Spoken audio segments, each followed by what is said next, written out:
The very first thing that you see when you start Elden Ring is none other than Stormveil Castle. This honestly might be one of the most iconic castles in all of gaming history.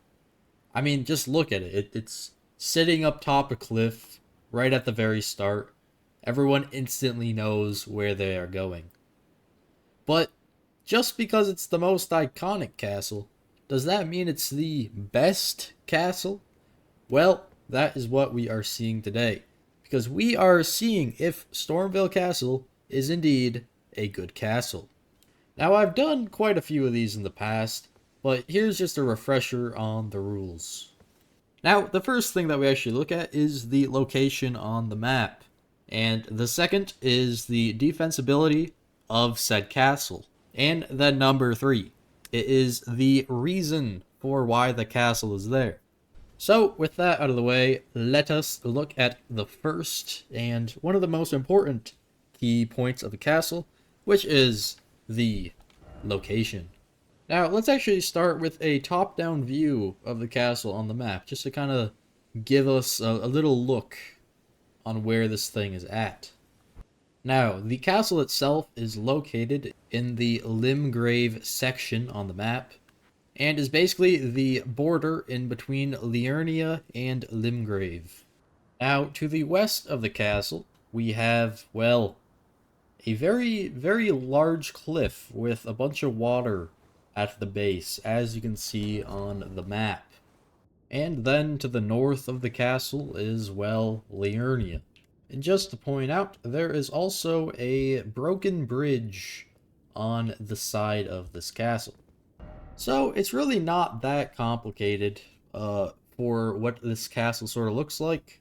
And also, location doesn't really matter on its own, but it definitely gets into some of the other points, as in defensibility, which we shall now get into. Where you see defensibility, it's a little bit hard to rate. Because, yes, you know, the castle it definitely has its walls, and, well, as you can tell, defenses. But what exactly are we looking for? Because, yes, maybe this one section is pretty well defended, but then come out here, and there's literally nothing. So that's why we really got to get into this part. And no better place to start than at the very beginning, which is actually not even part of the castle, believe it or not. So, here we are at the one and really single entrance to this entire castle, which is this little gate front area. You know, pretty cool, has some good defenses that I can already see. But this gate front, you know, it's pretty well defended up at this little road. But once you start going down the road, you can tell that it's even more defended. See, this is really the main road of Stormhill, and even just Limgrave itself. See, on the map, this is where Stormveil entrance is, as you can tell. And let's just quickly follow it, shall we? So, it starts up here, goes down this long road, reaches a gate front, reaches an actual encampment site, continues to go down into a bridge, and then from there it splits off. One way goes towards a fort, and then the actual main road, I will call it, goes down into another full section of the map, which is also, presumably, controlled by Stormveil. But that's a lot to get into, so let's more focus up into this main little section here. And especially, for the sake of the video, we are going to be going into a sort of imaginary siege, and the person committing that siege is going to be Fort Height, which is this castle right here. So it's an imaginary scenario that Fort Height betrays Stormveil and marches a siege on the big ol' castle. Meaning that everything will be undefended until up about right at Gatefront. So, let's have a look at that. Just as a top-down view, this Gatefront, it's more open than most people would like. Definitely has a lot of soldiers, has like a few small little areas. but it's nothing too crazy. But where the main sauce comes in is at the gate front itself. I mean, look at this tower. This is so unrealistic that I literally don't think they need a castle behind this thing. Like this gate front is gonna stop so many armies. Whereas you can see it has a full-on gate system, and it looks to be wood and iron, which is, good enough. And then it has a, like, just holy, how tall is are these two towers? They have a bunch of archer slits in there. I keep forgetting to look up the name of that. Has a full-on area up here where you could pour oil or even just throw rocks at the enemy below. Has another little arrow place, and then at the top of the towers, well, you can really put whatever you want up here. Now, also to mention with the location, you see this is the gate front. You see all this is all of Stormveil. They call it Stormveil for a reason, because if you go along the edge, you can actually see that you can't really get up to this Stormveil part. So Gatefront is really already a choke point if there's any enemies coming from Caelid or even their own nations down here. And then they come to, pretty contested areas.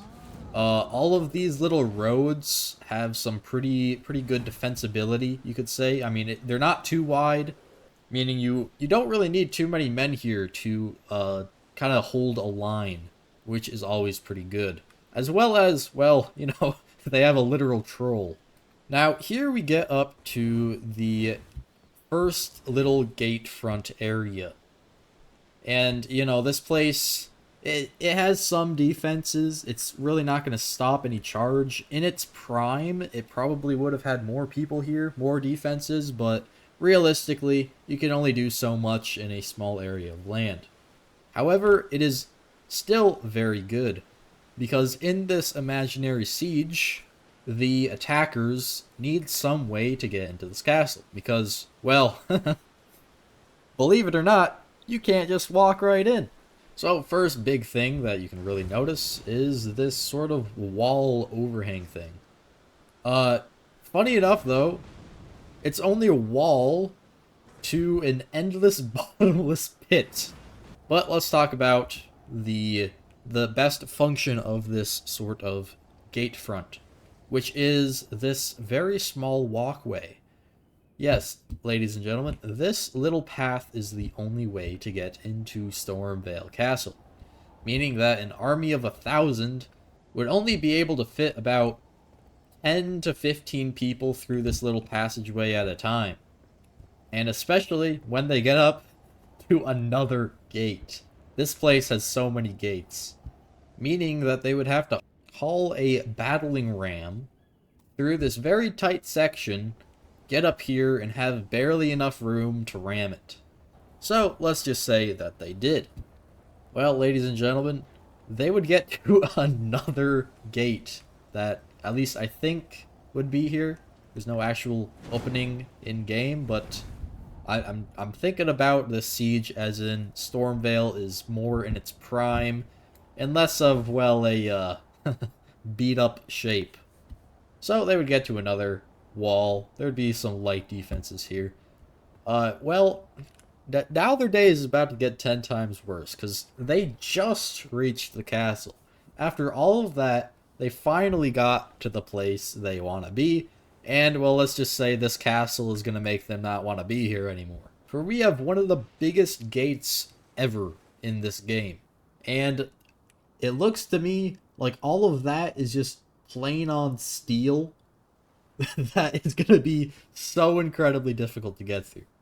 We have quite a few archer slits here where they can just, poke down some of the enemy.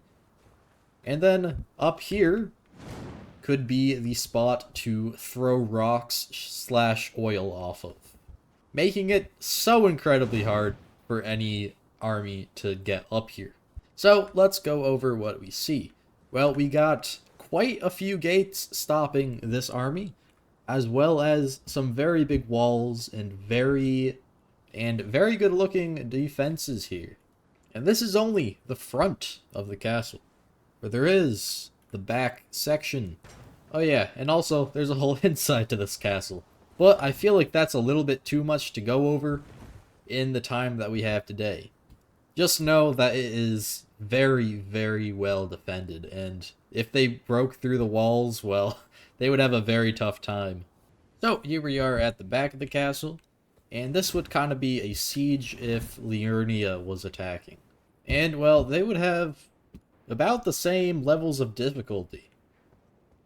For yes, there is a straight path to the castle from Liurnia, but, these might just be the biggest walls in the game, even comparable to the capital. Like, this is just... Now, of course, this is a video game, so you gotta take it with some level of slack. But this is just purely impossible for any force to get through. Unless, of course, it's like, I don't know, a dragon, which seems to be what happened here. But realistically, any human army is not gonna get through this part.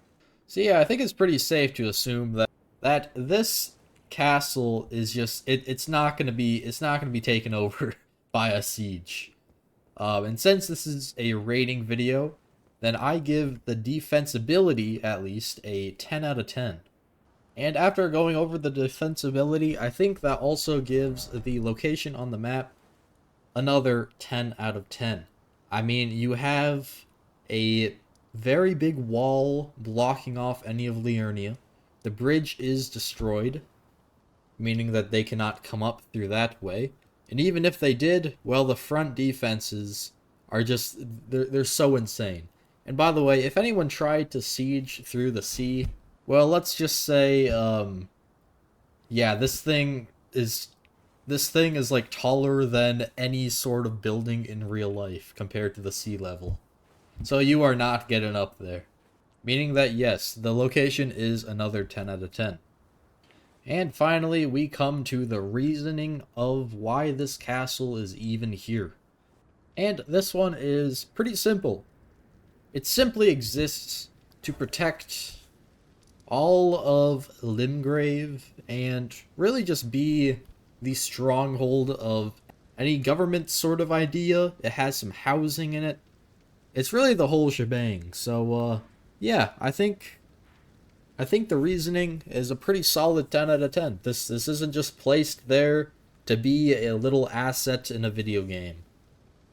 Which means that, well, if my math is correct, which it never is, this is a 10 out of 10 castle. So, if you like this type of video, make sure to leave a like and subscribe so that I know to keep doing more. I'm going to start doing more of these sort of essay type, just looking at video games on my channel, because, well, I enjoy them. And if you want to see when these videos release, then make sure to also join my Discord, which will be the pinned comment.